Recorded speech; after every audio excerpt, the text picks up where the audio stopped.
Hello students, आज मैं आपको पढ़ाऊंगी रेस्पिरेशन। रेस्पिरेशन आप लोगों को सबको पता है। रेस्पिरेशन क्या होता है? It is a process in which glucose is broken down to release energy. ठीक है, रेस्पिरेशन में क्या होता है? ग्लूकोज का ब्रेक डाउन होता है एंड क्या होती है? एनर्जी रिलीज होती है। अब हमारे पास मेन चीज़ क्या है? एटीपी। एटीपी क्या होता है? Adenosine triphosphate.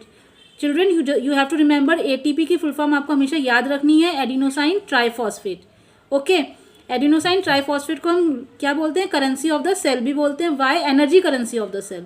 Just remember this thing. ATP क्या होता है? Energy currency of the cell होता है। उसकी फुल फॉर्म क्या होती है? Adenosine triphosphate. ठीक है, ये हमेशा आपके एमसीक्यूज में आता है, आपके हमेशा हायर क्लासेस में भी आता है, आपके कम्पिटिटिव एग्जाम्स में भी आता है। So you just have to remember this thing. फिर हमारे पास एक नेक्स्ट टॉपिक आता है, टाइप्स ऑफ रेस्पिरेशन।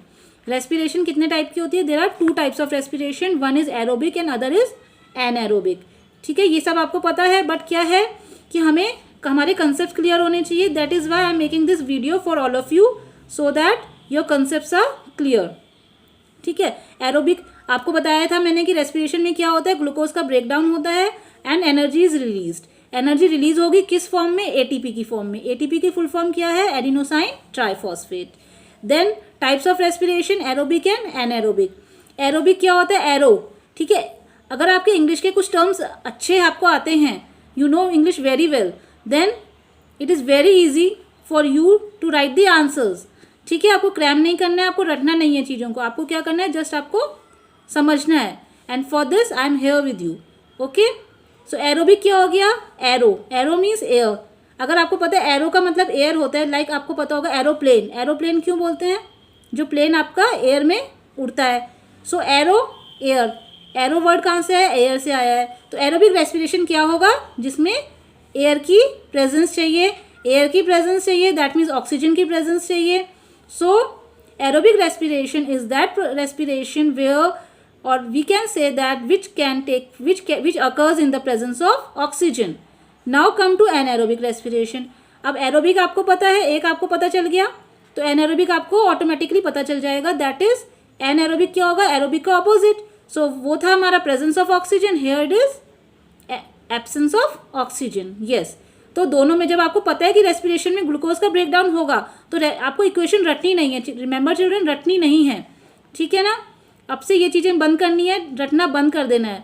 तो क्या करना है? ग्लूकोज, अगर हमसे पूछा जाए कि एरोबिक रेस्पिरेशन क्या होती है, तो हम कैसी इक्वेशन लिखेंगे इसकी? ग्लूकोज हमें पता है प्रेजेंस ऑफ ऑक्सीजन में है, तो ग्लूकोज करेंगे प्लस क्या कर देंगे? ऑक्सीजन कर देंगे। ऑब्वियसली रिएक्शन क्या होगा? एंजाइम्स के प्रेजेंस में होगा, तो फिर हम लिख देंगे एंजाइम्स एरो के ऊपर। फिर क्या होगा? एंड प्रोडक्ट्स लिखने हैं। एंड प्रोडक्ट्स आपको पता है जो लास्ट में फॉर्म बनेंगे रिएक्शन के बाद, जो चीज़ें बनती हैं, जो प्रोडक्ट्स बनते हैं, उनको क्या बोलते हैं? एंड प्रोडक्ट्स बोलते हैं।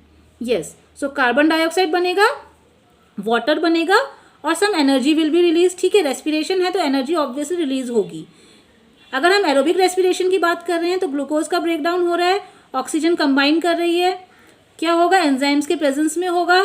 फिर क्या होगा? एंड प्रोडक्ट क्या लिखेंगे? कार्बन डाइऑक्साइड बनेगा, है ना। यही होता है ना रेस्पिरेशन में, ऑक्सीजन हम लेते हैं एंड कार्बन डाइऑक्साइड बाहर छोड़ते हैं। सो कार्बन डाइऑक्साइड हमारा एंड प्रोडक्ट हो गया। साथ में क्या होगा? Some water is there and some energy is release.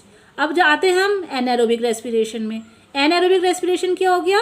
Glucose का ब्रेकडाउन तो है ही, तो हम क्या करेंगे? ग्लूकोज का ब्रेकडाउन लिख देंगे in the presence of enzymes. फिर एंड प्रोडक्ट आपको पता होना चाहिए। एनारोबिक रेस्पिरेशन में जो एंड प्रोडक्ट होता है वो आपका होता है ethanol. Yes, ethanol. You have to remember this thing. End product in the anaerobic respiration is ethanol. Carbon dioxide तो होता ही होता है, लेकिन वाटर की जगह यहाँ पे हम कर देंगे इथेनॉल। और ये भी आपका इंपॉर्टेंट एमसीक्यू है, ये अबाउट हायर स्टडीज़ में, कम्पिटिटिव एग्जाम्स में आता है कि एनाएरोबिक रेस्पिरेशन का जो एंड प्रोडक्ट होता है उसका नाम बताइए।